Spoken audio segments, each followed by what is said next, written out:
I know. You guys are confused. Which side am I on? I keep using sarcasm. I love Xbox. I love PS5. I hate Xbox. I hate PS5. Listen, I could care less which console you buy.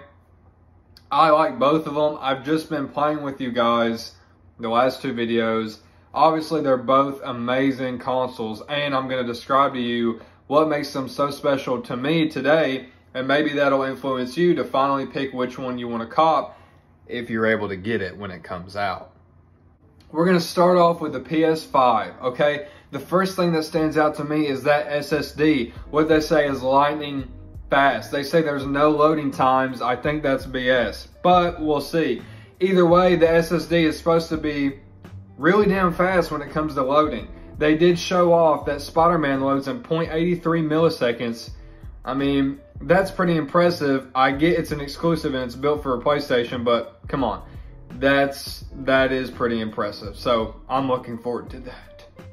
Okay, and the thing about Xbox, starting off, obviously, the Game Pass. Come on, guys. This is super consumer friendly, okay? With the Game Pass, you're paying a cheap amount for all of those AAA titles. Also, not to mention, they just acquired Bethesda. So, I mean, everyone knows about that. But listen, every Bethesda game is going to be on Game Pass, and that is a great selling point. We all know Bethesda games are loved and great. That means new Bethesda games to come, boom, Game Pass. Huge selling point, super excited for it.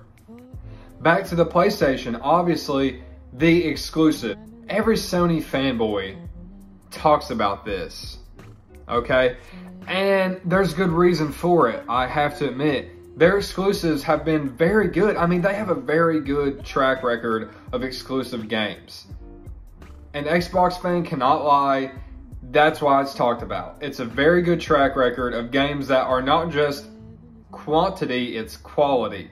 Quality games, and with the PS5, you have Sackboy, Demon's Souls, Spider-Man, Miles Morales, yeah. And then, they did have Destruction All-Stars, but that's not on there anymore. So, you're getting, you know, just these games, but it's a pretty decent lineup, especially Spider-Man for most people.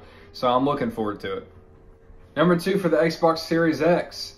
We have consumer friendliness. Listen, with the Xbox One controller, you can hook it up to your Series X and it works. Do you think you can do that with a PlayStation 4 controller? No, you can't. So that means you're saving $70 on a controller, which a lot of people are going to have to buy once the PS5 drops. I know this doesn't seem like a lot of money, but you have to think about what else you're purchasing on that day. It all adds up. And it's going to get you. You're going to be broke. Back to the PS5. Listen, I like new things. When I pay $500 for something, I want it to look revamped and new. And the PS5 UI, that is exactly what they've done. It resembles it a little bit, but I like that it looks refreshed and it looks like something new. You don't want to feel like you're paying $500 for what you had the last 7 or 8 years if you got the PS4 at launch. With the Xbox, yes, their home screen is not broke, so they don't have to fix it. I understand that, but you're paying the $500, and as soon as you boot it up, you're gonna be like, wow, I've seen this before. Yeah, I've seen this for a while. The other thing about Xbox, this last thing coming around, is the looks of the Xbox. You have to think about how it's going to look in your living room, in your room, in a loft, anything like that, okay? The Xbox blends in well and it looks good on dressers. Now the PS5 on the other hand, oh man,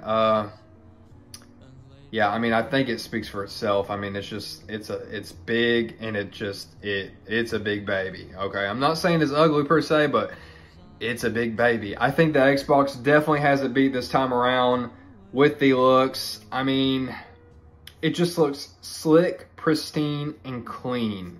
And that'll do it. This is just a couple of reasons as to why I think that they're both amazing. But no, listen, I provided you aspects as to what I think is good about both. There is a lot more. I just didn't want to make this video that long. I want you guys to let me know in the comments what is making you buy this one or this one, the PS5 or the Xbox.